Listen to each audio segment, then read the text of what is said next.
Good morning, friends. It is Monday, October 21st, 2024. Today is Monday. Today is the beginning of chapter 2, the beginning of week 2 in our study of Amy Jill Levine's book, commentary, really, on the Gospel according to John. This week, we have two kind of contrasting or competing narratives.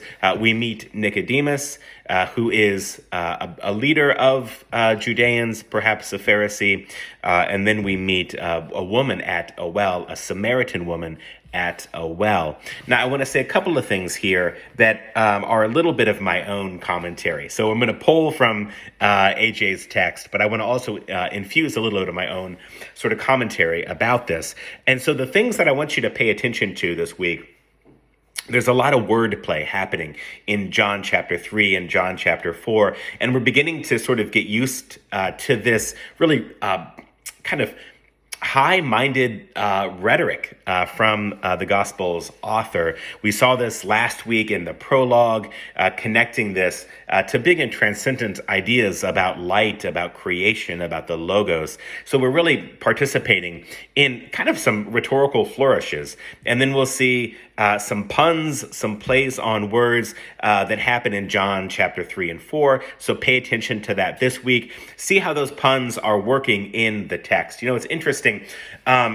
The religion of Israel is an oral tradition. There's an oral tradition that develops around the law, and this would be an interesting discussion to have on its own, but I don't want to take us too far afield of the text. But we read this in the introduction in the chapter 1 of AJ's book, that, you know, there is an oral kind of tradition here. It's a tradition that is heard, that in the synagogue, you're reading from the scrolls. So you're hearing your tradition. But we shouldn't forget that these puns that exist in the written material, you know, they work because you're reading them. You know, sometimes you're not hearing the puns. Sometimes you're needing to read the puns. So I think it's interesting to think about the religion of ancient Israel to really be an oral tradition, an oral religion, but we can't discount the written tradition because we see these puns show up in the written material. So that's something that I wanted to say.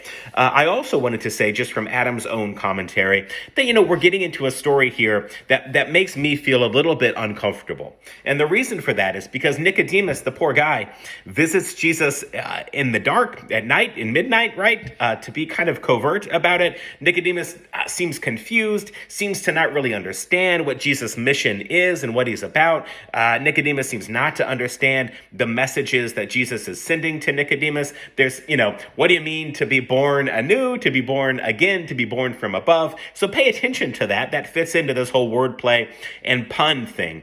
But my discomfort is that then we meet the Samaritan woman at the well. She comes in broad daylight, and we'll learn from AJ, you know, that this is to contrast the light and the dark, that Nicodemus visits at midnight when it's dark, and that the Samaritan woman at the well is visiting in broad daylight at noon, right, when it's bright outside. So this is the themes right here in the Gospel according to John, playing on light and dark. But I want to just own some of my discomfort around Nicodemus, the Pharisee, the Judean, is painted not in a positive light.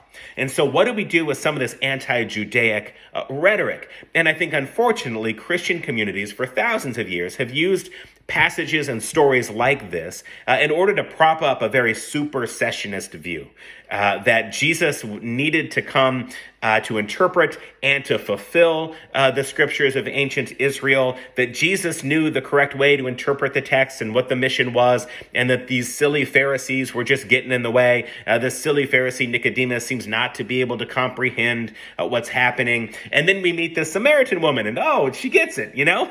So I think that's concerning to me, right? Because that can perpetuate some anti-Judaic rhetoric from Christian communities. And this is something that we want to resist that, right? That's not a good way to think.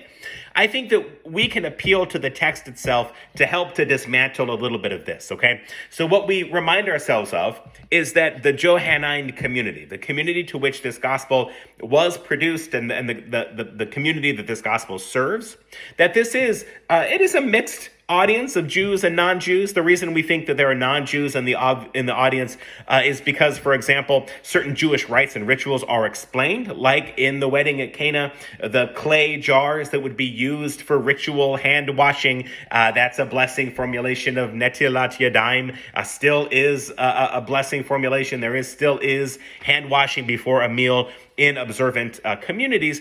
If you were speaking only to Jews, it just would be assumed why there would be clay jars with water at a wedding. But if you're not Jewish, then you may need that instruction. So we do think that the ancient audience included both Jews and non-Jews, but it's important to remember there are Jewish elements in the community. So this thing against Nicodemus, the things against the Pharisees, this kind of anti-Judaic rhetoric, we need to remind ourselves that these are Jews criticizing other Jews here, or at least a little bit, right? There's a mixed kind of group here in the Johannine community. But the reason I say we can appeal to the text is what you'll read this week in chapter 2. We're in chapter 2, right? Yeah, chapter 2. Is that, there's encounters here with Nathanael and with Philip.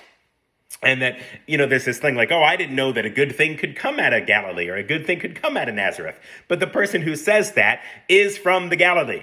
And so it's a little bit of like a nudge, right? So like I'm a Hoosier. So it'd be like, I can't believe anything good could come out of Indiana. I might say that as a joke, right? As a self-deprecating kind of a joke. So we just need to remind ourselves that this is a mixed group, but there are Jews in the group. So when we read this anti-Judaic rhetoric, the way to interpret that is not as anti-Semitic, as not as Jesus people against Jewish people. Rather, this group of Jesus people, they had some run-in with the Pharisees at some point, likely long after the temple's destruction. I think for a number of historical reasons, we shouldn't read that into the life and times of Jesus. Be happy to produce that evidence if asked. But again, I don't want to go too far afield of the text.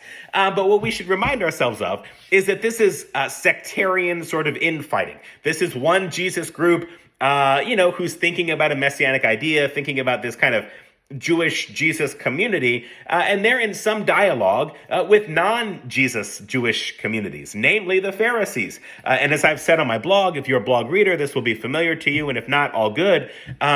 Rabbi Danya Ruttenberg, who's a great author, great speaker. I really like Rabbi Danya Ruttenberg's work. She's been writing on her newsletter that Jesus may in fact have been a Pharisee aligned with one of the major Pharisaic movements. Now that kind of flips the script on things, doesn't it? So when we read this anti-Judaic rhetoric, we should remind ourselves it's not anti-Semitic. These are just different sectarian groups disagreeing about the interpretation and application of the law. Okay, we'll talk more about that as we get further and further into AJ's text here. So wordplay in John's chapter 3 and 4, that we want to sort of caution our anti-Judaic rhetoric. We're thinking more about themes of light and dark. The last thing that I want to just point us to, and a little Adam commentary here as well, we see how in John's gospel, we are making holy mundane objects. And that is a very, very, very Jewish practice. In fact, the blessing formulation in Judaism, I'm going to pray right now. I'm going to give you a blessing.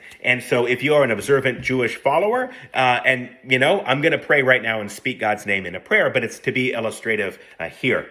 So this idea of making the mundane sacred. So let me just give you an example. The blessing before a meal, which is the blessing for bread, Baruch atah Adonai, blessed are you, our God, Adonai, right? That's the word that we use instead of the Yud Che Vav Che, that four-letter characterization, the tetragrammaton. Rather, we say Adonai, blessed are you, Adonai, Baruch atah Adonai, Melech HaOlam, which is the king of the world, but we say something like the ruler of the universe, Baruch atah Adonai, Eloheinu Melech HaOlam, blessed are you, our God, ruler of the universe. And then with the blessing over bread, we say Chamotzi Lechem Min Haaretz, Chamotzi Lechem Min Haaretz, who brings forth grain from the earth. So this, I want to say two things here. One is that this is active. The blessing formulation is in the present tense. Blessed are you, our God, who's bringing forth grain from the earth. It's not that you used to do it, not that you'll do it in the future. When you pray the blessing, brings forth, it happened in the present. And the blessing over bread, this is a mundane thing that we're making holy by putting a blessing over something as simple as bread. So I wanted to just provide that illustrative example. Okay, so it's chapter 2, it's week 2. I'll be back with you Wednesday with our discussion prompt. Thanks everybody in the Discord. The discussion has been awesome, and I look forward to continuing that with you this week. Happy reading, friends. Much love.